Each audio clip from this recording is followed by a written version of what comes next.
obviously not everybody's Jamie. And one of the things about having a guy like Jamie, it streamlines the process so well because Jamie does a job of 3 people.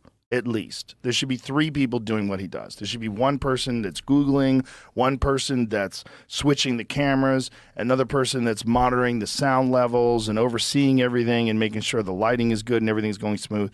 You'd have multiple people doing what he does. So you mentioned 25 years ago you got a great financial advisor. How did you guys meet to get this whole setup? I just met Jamie at a comedy club. Yeah, Jamie came to a show at the Ice House and you know, we were just talking, just hanging out. He told me he's a professional audio engineer. Oh. And he was saying, we have problems with our sound. And I said, what would you do to fix it? He goes, I could take a look at it. And, you know, that was kind of the extent of the conversation, right? Yeah. Pretty much. Yeah. And then Jamie said he took a one-way ticket from Ohio to come to L.A. because this is what he wants to do. And I was like, really? But it was like, it seemed to me, and I... for whatever reason, I tend to follow instincts. Even if people say, don't do that. What do you do? I'm like, I don't know. This seemed like the thing to do. And like with him, I was like, I think I'm going to hire that dude. And then right away, guy didn't even know. I didn't know shit about him. He could have been a fucking serial killer. He could have been a fucking con artist. I mean, did we do a background check on you?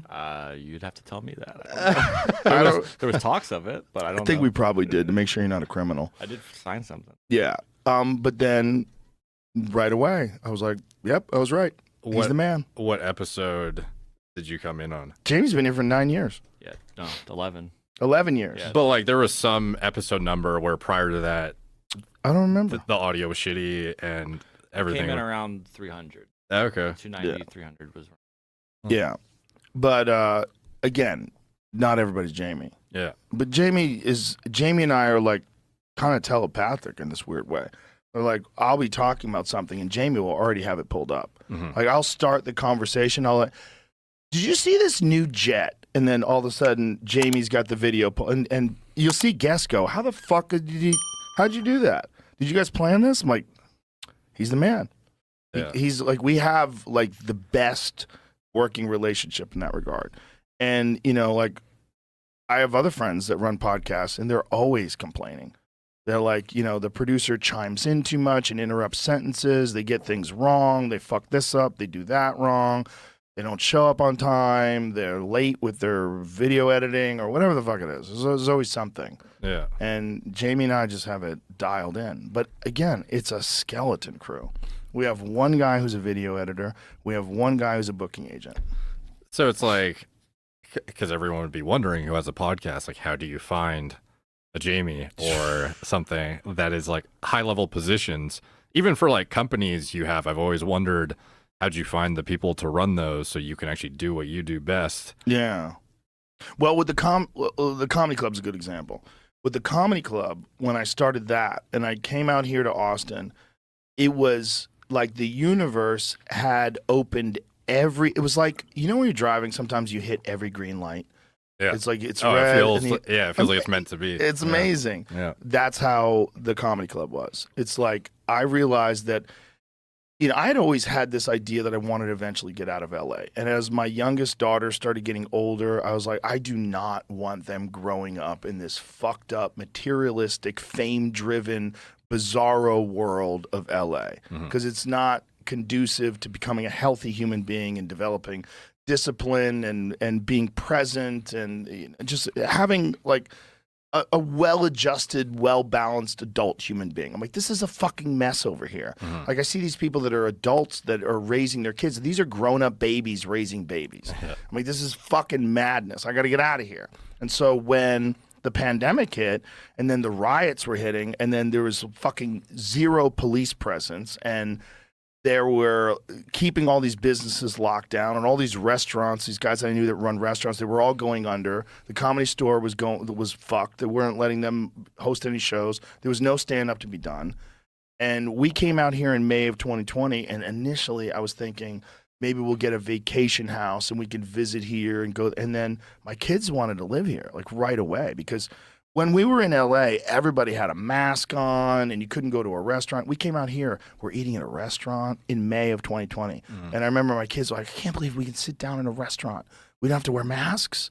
Like they checked your forehead when you get in there, the temperature. It was all nonsense. Like, what's your temperature? Make sure you're not. And then you sit down and you eat, and everybody was fine.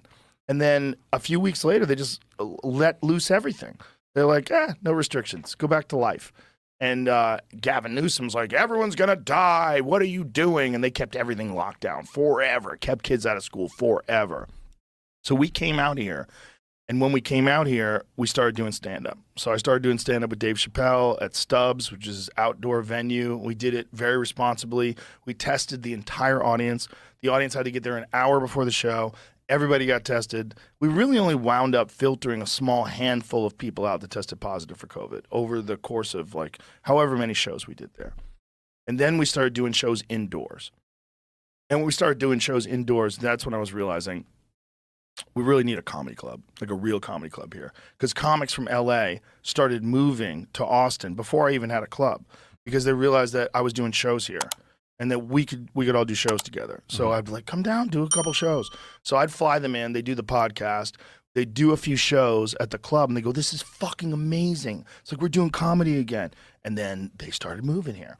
And then the Comedy Store was shut down. So because the Comedy Store was shut down, all of the best employees were unemployed. So I contacted the talent manager. I contacted the manager. I contacted the bar manager. I contacted all these people.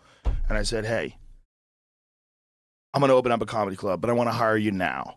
And so I'm going to pay you. You'll fly to Austin. I'll give you money to relocate, and then you'll get free money for like a year and a half. You'll get paid a full salary. You'll insurance, everything. Just come here, and we're going to build this club together. And so everything aligned perfectly so that when the club was open, we were dialed in. The people had already lived here. We had, like, Carrie, our bar manager, is amazing, and she literally recruited the best waitresses and bartenders, brought everybody in. We got up and running, and we were smooth within a week. So it was like finding her though. Is that you or me? I knew her. Okay, she was a good friend. Gotcha. She was my friend at the Comedy Store for years. Like we'd always hang out together and have drinks after club. She was just cool as shit, and she was really disciplined. And she was really good at keeping creeps out of the comics bar and making sure that everybody wasn't being infringed on. Because there's a comics bar at the Comedy Store, and it's literally Mitzi's bar. She has a bar from her home that is in the Comedy Store comedian's bar. And that was our place. We'd go in between shows and after shows, and we would all hang out there, and it was just fun.